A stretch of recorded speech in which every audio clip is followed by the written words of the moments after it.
வணக்கம்.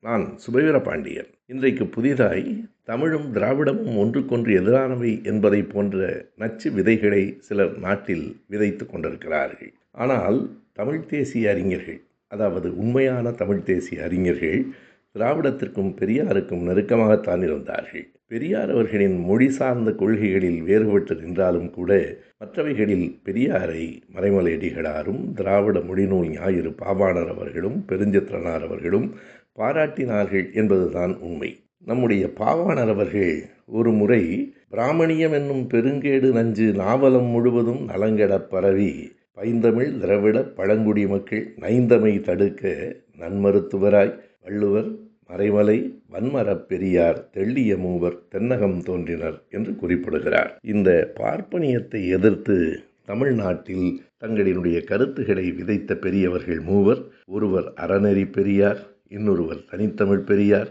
மூன்றாம் அவர் தன்மான பெரியார் என்று வள்ளுவரை, மறைமலை அடிகளாரை, தந்தை பெரியாரை பாவாணர் போற்றுகிறார். பாவாணரின் பிறந்த நாடாகிய இன்று அவரையும் அவர் போற்றிய பெரியாரையும் நாமும் போற்றுவோம்.